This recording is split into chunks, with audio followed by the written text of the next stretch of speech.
Assalamualaikum warahmatullahi wabarakatuh. Halo teman-teman, perkenalkan kami dari kelas 4B Program Studi Pendidikan Biologi yang beranggotakan Yasinta Listiani, Ika Yulianingsih, Wanda Salsabila, Rasya Zafira, dan Anissa Meita.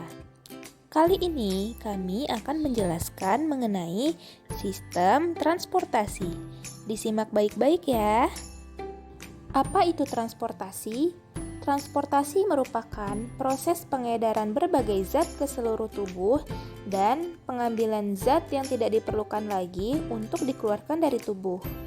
Alat transportasi pada tubuh manusia adalah jantung, darah, dan pembuluh darah.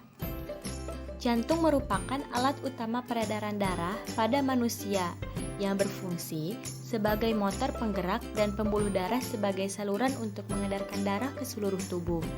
Jantung adalah otot yang sangat kuat dan jantung itu seperti dua buah pompa yang berdampingan kiri dan kanan. Jantung manusia terdiri dari 4 ruang, yaitu serambi kiri dan serambi kanan, dan bilik kiri juga bilik kanan. Selanjutnya ada darah.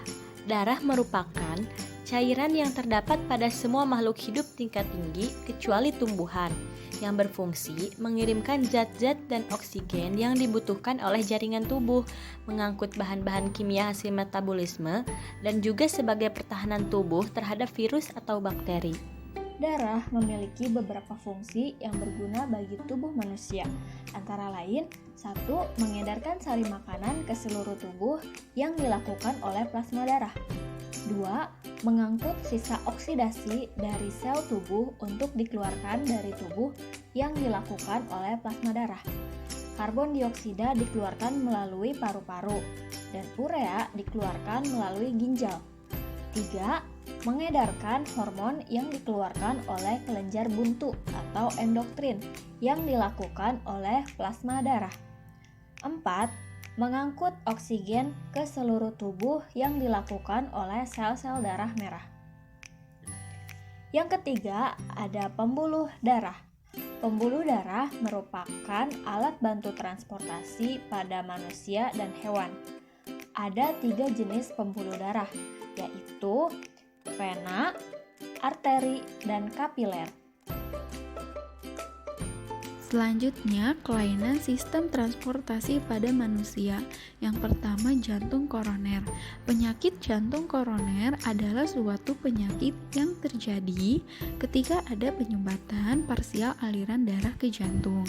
Penyakit ini terjadi ketika pasokan darah yang kaya oksigen menuju otot jantung terhambat oleh plak pada arteri koroner.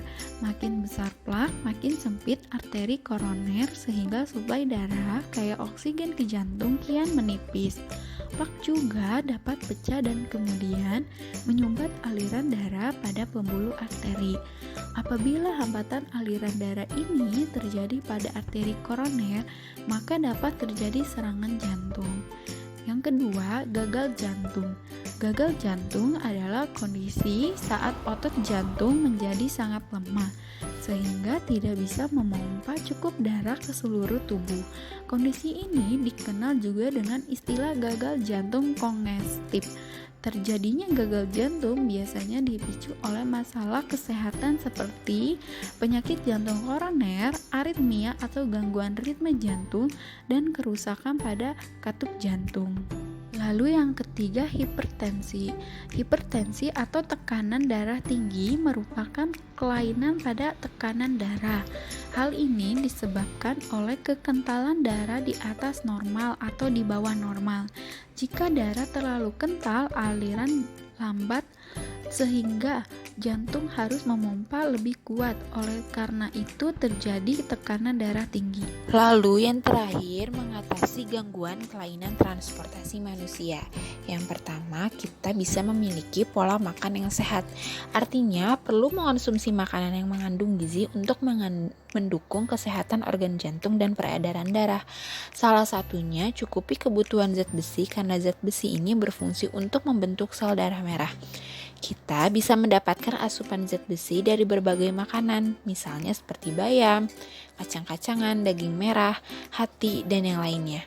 Selain mengonsumsi makanan yang bergizi, hindari pula pula terlalu banyak mengonsumsi makanan yang tinggi lemak, gula, dan garam.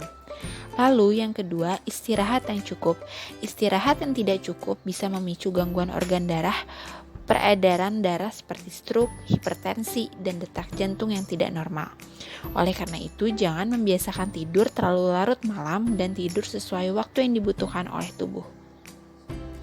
Yang ketiga adalah berolahraga atau bergerak aktif secara teratur. Berolahraga ini bisa membantu menguatkan jantung dan membantu mengurangi kelebihan lemak di tubuh. Rutin berolahraga bermanfaat juga untuk mengurangi penumpukan lemak pada pembuluh darah, sehingga aliran darah lebih lancar. Yang keempat, menghindari kebiasaan merokok. Rokok mengandung berbagai bahan aktif yang berbahaya, dan salah satunya adalah nikotin. Bahan ini terdapat dalam semua jenis rokok, baik rokok tradisional, rokok elektrik, hingga rokok tanpa asap. Paparan nikotin pada tubuh Anda dapat merusak pembuluh darah dan mengentalkan darah sehingga sirkulasinya menjadi terganggu. Yang kelima adalah mengelola stres.